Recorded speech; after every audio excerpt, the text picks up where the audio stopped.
Hello, my name is Beck and welcome to my 2023 anticipated releases. I'm going to run through them because the first couple are on my January TBR and then the next few will be on my February TBR. So without further ado, the first book on this list is the Next Wayward Children's book, Lost in the Moment and Found. I don't know too much about this except to say that these characters tend to go through doorways to different worlds, and then when they come back to Earth they can't re-assimilate very easily, and there is a magical school for these kids, and I just like the adventures that they go on, to be honest. I deliberately don't know too much about these because I like going in as unknowing as possible, but I know that this comes out very early January, I think the 8th of January, and I usually listen to them on audiobook, so expect to see it in my January wrap up. And then we've got Hellbent by Leigh Bardugo. Yes, this is Ninth House, but I'm so psyched for Hellbent. I'll put a picture in so that you can actually see the cover. And this one is about Alex Stern, who gets a scholarship to Yale based on the fact that she can see greys, which are ghosts, and this is a very rare ability. And she gets brought into Yale to accompany Darlington, and both of them enforce rules and have to be present at each of the different societies' rituals to ensure nothing goes wrong. But however, because there needs to be a plot in here, something does go wrong and a girl is murdered,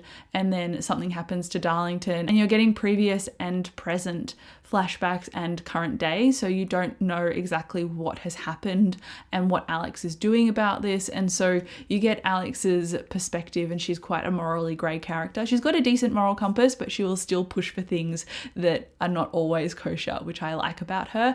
And she's also a very angry character, which I like too. It gives her a bit of grunt and a bit of edge, and so I really loved the cliffhanger that this one left us on, and it has been 2 years and I'm super excited for Hellbent. I reread Ninth House in December, and so the fact that I reread it so close to the new release date has made me hyped up all over again. So January 10th is the release of Hellbent, and I am clearing my schedule for it. And then we have a very intimidating book, which is A Day of Fallen Night by Samantha Shannon, and this is the prequel to Priory of the Orange Tree. Contrary to a lot of people's opinions, I only enjoyed this. I think I have a 4-star rating on my Goodreads, but it probably sits more around a 3 stars, just because it felt like it should be 2 books to me.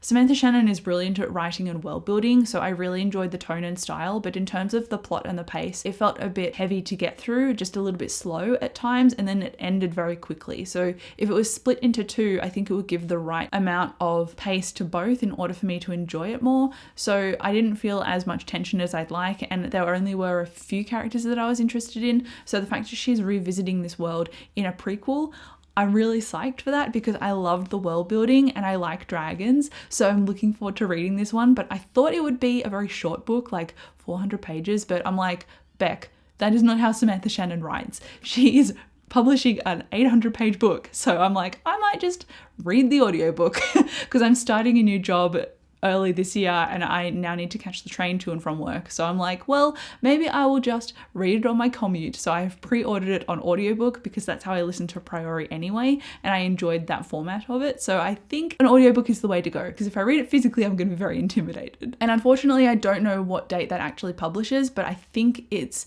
end of January or early February, so I still have a little bit of time. Then we have something else that was on my January TBR, and that is Highly Suspicious and Unfairly Cute, which is a young adult story by Talia Hibbert, which is, I think, about an influencer who does like a survival camp, and she falls in love with this boy, and it's like an enemies to lovers thing. What more could you want? Honestly, that sounds adorable, rife with tension and banter, and just the potential for it to be so cute is off the charts. I'm very excited. And I really like Talia Hibbert's writing. I loved her Brown Sisters trilogy, so I'm looking forward to reading this one from her as well. And then we have a book that simultaneously makes me so excited but also incredibly sad because it is Heartstopper Volume 5. And this is the last installment in the Heartstopper graphic novel series, which is why it's very sad, because I could just keep reading these forever, but it also has to end at a certain point, so I understand. And so when it comes out, I'm probably going to cry because how sad to have a favourite series ending, but it's going to have season 2 of the show this year as well. So at least it's not completely devoid of Heartstopper in my life. I can go back and reread all of the graphic novels if I so choose as well. But if you've been living under a rock and don't know what Heartstopper is, it's about Nick and Charlie. Charlie is a boy at high school and he's been outed as gay, and then Nick joins his high school and has to sit next to him in his form group, and both of them form this kind of budding romance, which is really adorable, very wholesome, and also lovely and healthy and communicative, which I really enjoy about it. And the graphic novels go into detail about different mental health. It's got great main characters and romance, but it's also a very safe and positive space for queer relationships, which I really enjoyed, and queer friendships too, which is lovely. So would highly recommend. Super hyped for this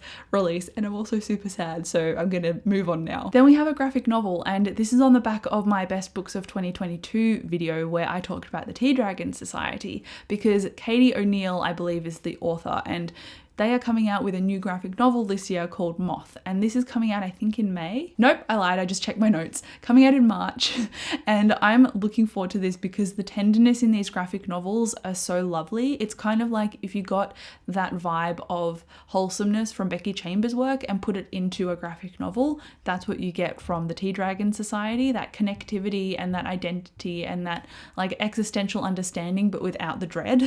So I'm looking forward to reading Moth, but I don't know what it's about. I just know that I like the art style and the way that the stories previously told by the author have gone about, so I'm looking forward to it. I couldn't tell you what it's about though, so sorry. Then we've got a book that I was not sure about adding to this list, so I don't even know if I'm going to read it, but I wanted to keep it on my radar anyway.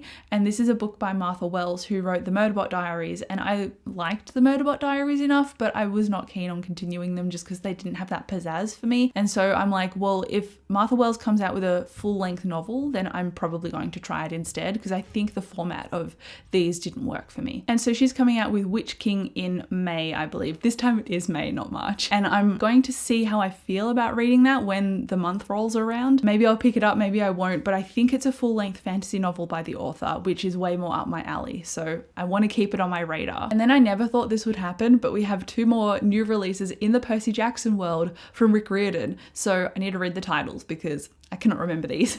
The first one is releasing in May, and it is The Sun and the Star, a Nico D'Angelo adventure. Nico is a queer side character in the Rick Riordan universe. Obviously, I'm looking forward to this because it's going to be great, and I've wanted a story about Nico for a long time. He is a son of Hades, so he's got some awesome necromancy powers. And then we've also got another Percy Jackson book, which is Percy Jackson and the Chalice of the Gods, which is apparently coming out in September 2023. I mean, I think I need to reread a whole bunch of Percy Jackson books this year. That's what these new releases are telling me. I don't know the plots of either of them, and I think it's actually too early. I don't think on Goodreads they would have the plots, so I'm just keeping an eye on them, and I'm hoping to do a reread this year. Rereading middle grade doesn't take me very long, but I know this year is going to be a busy one for me, so I'll see how I go, but I'm hyped nonetheless. And then we've got one more September release, and this theoretically was supposed to come out last year, maybe the year before, maybe this year, so I really don't know, but this is one of my favorite authors, so I'm keeping track of it regardless of the year it comes out, and I'm just kind of sitting here and hoping.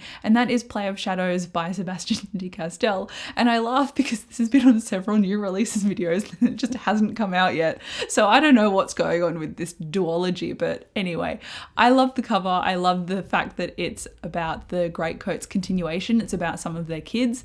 That's all I know. And then last on this list, 3 different books. None of them, as far as I'm aware, have release dates. As of yet, anyway. I am filming this pretty early on in the year. So The Bone Season is getting a re-release. So Samantha Shannon has gone back and re-edited and rewritten parts of The Bone Season. So it tells a more tightly wound story. And I'm really looking forward to rereading that so that I can then reread the rest of the series. I really like her as a writer and I really like that world. So the fact that she has gone back and redone The Bone Season, which she wrote at 19, makes me very excited. I just don't know when it's going to release. So that's going to come out probably not early in the year, given that she's got her Priori sequel releasing in early of the year. So maybe September, because that seems to be like September, October when books come out. And then also the next Sunbearer Trials will be coming out, and that's a duology. So think Percy Jackson meets The Hunger Games, at least for the vibe of the sequel, which makes me very excited. And then lastly is a book that I am praying will have a sequel, but I have not seen anything about it actually having one.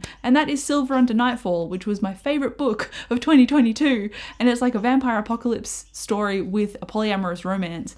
And I'm like, I need more of this in my life. However, I have not seen anything about a sequel anywhere, and I'm so upset. I'm probably just going to reread Silver Under Nightfall to make my heart not feel empty. But anyway, that is my list of anticipated releases. I'm sure I've missed them. I'm sure more will be announced throughout the year. I did initially have the Red Rising books by P.S. Brown. There are 2 new ones coming out this year, like Lightbringer and something else, but I have recently put down Iron Gold and I just want to reread the trilogy. Anything beyond it is not for me. and I'm like, I do not have any anticipation for these sequels anymore, so that's why they're not on this list. So let me know what you have on your list. I would be very interested to see what I have missed, but thank you so much for watching this video. I'll come chat to you down below in the comments, and I'll see you in my next one. Bye.